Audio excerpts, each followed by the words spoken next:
So for this video, I'm actually going to answer a question that I was asked. The question was, why hurt people hurt other people? And so my intention is to share with you how that happened and why that happened. Let's start from the beginning. We are all born clean slate, right? And as we grow up, going through life experiences, then we started creating, we might have experiences that might be traumatic, experiences that we might feel embarrassed or we were shamed, or experiences where we did a mistake and then we felt guilty about it, but then we never let go of those guilty emotions. There might be traumatic experiences that we had that traumatize us, right? Traumatic experiences such as things that it's very painful, it's very hurtful that we experience. So as we go along doing that, what will happen is our mind wants to protect us from experiencing all those uncomfortable experiences, right? Let's say even feeling guilt or feeling embarrassment or feeling shame, it's not a very comfortable feeling, and we don't want to feel those, and we don't want to feel the pain that we've experienced. We don't want to be reminded of it. So our mind naturally, it's one of its main tasks is to protect us. And how does it protect us? Of course, one way is through fear, right?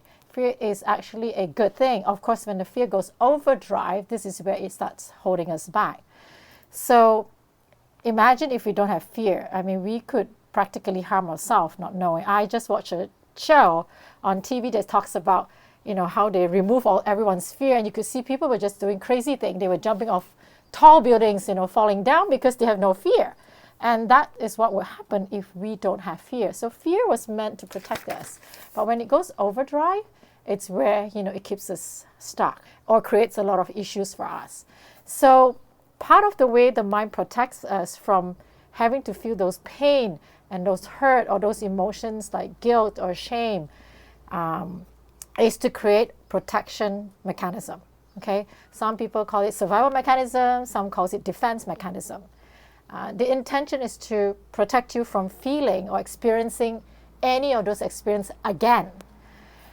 So let me give you an example. If someone grew up and they were bullied, okay, it's not fun to be bullied because it's hurtful, it's painful, and you don't feel like you are accepted, you're not wanted, you don't belong.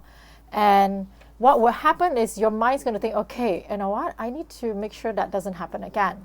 And what it does, it will create strategies, and this is what we call protection mechanism.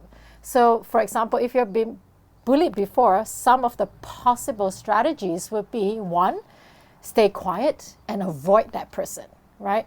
So as you grow up, perhaps that's what will happen. If you see someone that resembles like a bully who is more vocal, because you've learned this strategy growing up, you're going to go, okay, you know what, I'm going to avoid, I'm going to stay quiet, I'm going to stay timid because that's safe. It's really safe, right? So that I won't be bullied again. Or you could have another strategy where you become the bully, right? So instead of being bullied, now I better be the tough one. Let me be the tough one so that you can't attack me anymore, you can't hurt me, so I will hurt you first. Okay, so it's a way to defend ourselves. Another one could be continue being bullied, stay as a victim, right? And perhaps when you continue being bullied, as you come home, you tell your parents about it, you get a lot of love and attention. It's like, not too bad. If I get bullied, at least I got love and attention from my parents, which most of the time maybe I don't.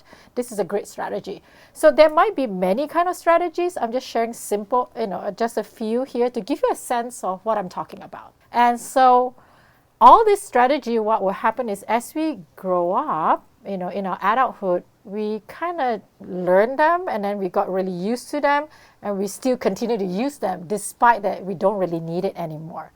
And that's what happens. So I'll give you another example in relationship. It's very common, right? You will see people who, when especially in the younger days, if they have been hurt before, let's say someone who grew up with an abusive parent, right? They were abused a lot.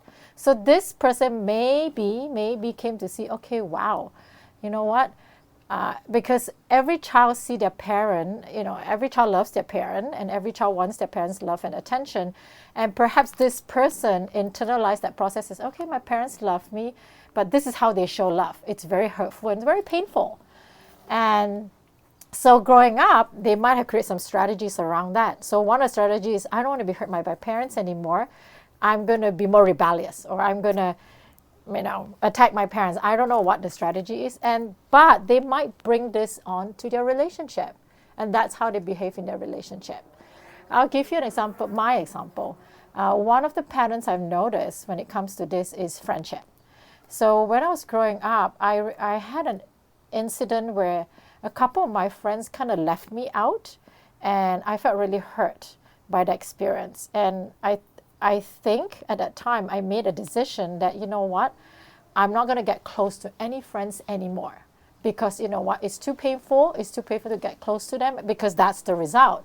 And so guess what happened? As I moved along high school, I had this very close friend that I adore, and I sabotaged it. It was something simple. It wasn't even a major thing. It was just something simple that I, caused hurt in the relationship, in my friendship, and then she left the friendship. And this happened continuously. When I went to college, it was another friend. As I started getting closer to her, I did the same thing. It was just over an argument over, I don't remember, a book or something, a movie that we disagree about, and I just cut her off. But ultimately, what was driving was because of the hurt and pain that I haven't looked at, right? And the safest way is not to feel the hurt and pain, or to feel it again, is to cut people off my life, close friends. And so that's what I did, right? So, and that's how people who are hurt, sometimes they hurt people. So my intention of sharing this too is, provides you with some understanding that, nobody intentionally wants to hurt someone. It's very much because of what happened to them. And they've learned ways to protect themselves. And therefore, one of the possible ways is to hurt other people first, just like the bullier, right? So before being bullied, I better bully someone, okay? And so with that, with this understanding, then you could be more compassionate and understanding towards them. Now, I am not saying not to have boundaries, because boundaries are still important. I'm just saying that this at least gives you an idea and understanding where they're coming from, and so that you can be more loving and compassionate to them. I hope that I've addressed your question, why hurt people, and just very quickly, what you can do about it. Like for me, what I've done is, let's take my issue, but with friends, first of all, I've learned to identify my own protection mechanism, survival mechanism, and then I befriended them. I started being aware of them when they show up, befriended them, and then started integrating them. So that's just a very simple steps. However, there's a lot more depth to it. And what you could do is you might want to consider getting some books around the materials around this topic. One of my favorite book is called The Dark Side of the Light Chaser by Debbie Ford. It's an amazing book. It's actually one of my top 10 books, so you can get that book and to understand more. The other thing is to work with someone, people who actually understand how to integrate your survival mechanism, your defense mechanism, your protection mechanism. And very soon I will also be launching a program around that. So if you're interested, come revisit again, and hopefully, with the work that I'm sharing, it will support you in integrating. So thank you for your great question, and thank you for watching. And if any one of you who have any question, please feel free to send them to me, and I'll do my best to address them.